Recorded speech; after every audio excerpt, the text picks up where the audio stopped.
L'option de chimie de 5e secondaire. L'option de chimie te permet d'approfondir tes connaissances scientifiques en plus d'améliorer tes compétences dans l'univers technologique. Elle constitue une porte d'entrée incontournable pour la poursuite des études collégiales en sciences de la nature et de la santé. De plus, elle est un préalable pour l'accès à plusieurs techniques collégiales telles techniques infirmières, techniques de laboratoire, techniques de santé animale et plusieurs techniques de génie.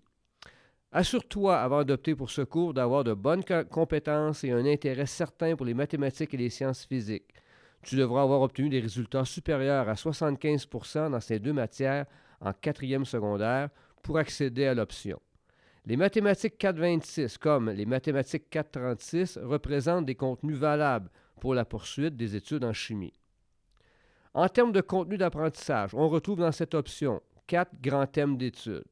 La cinétique en phase gazeuse. On y apprend comment fonctionne une bonbonne en aérosol, comment une montgolfière se déploie, comment certains gaz peuvent servir à la climatisation ou à l'assainissement des eaux. L'énergie liée aux transformations physiques et chimiques constitue le 2e grand thème d'étude. On y étudie les phénomènes qui libèrent la chaleur dans l'environnement, comme la combustion, et ceux qui en emmagasinent, comme celle de la photosynthèse ou l'électrolyse de l'eau. On y traite du cycle du carbone dans l'environnement et son implication dans le phénomène de l'effet de serre. 3e grand thème est constitué des transformations chimiques et physiques en termes de cinétique.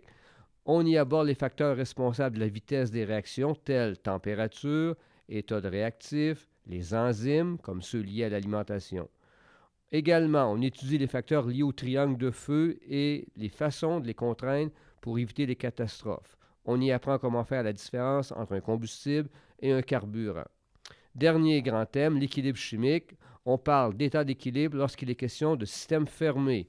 Évidemment, il sera question de l'importance de l'équilibre dans le maintien d'une bonne santé, et ce qui fait sens puisque le corps, avec son système sanguin, est un exemple probant d'un complexe à système fermé où s'effectuent de nombreuses transformations chimiques, par exemple l'équilibre de la glycémie, du sucre dans le sang, l'équilibre hormonal, les sels minéraux, etc.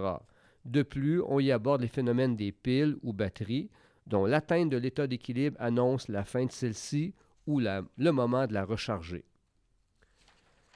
Le déroulement du cours ressemble beaucoup à celui que tu as expérimenté en sciences physiques de 4e. Environ 30% du temps dévolu sera consacré au laboratoire. En plus d'une épreuve synthèse en juin, tu devras également réussir un examen de laboratoire dont la pondération représente à elle seule 25% de l'évaluation totale.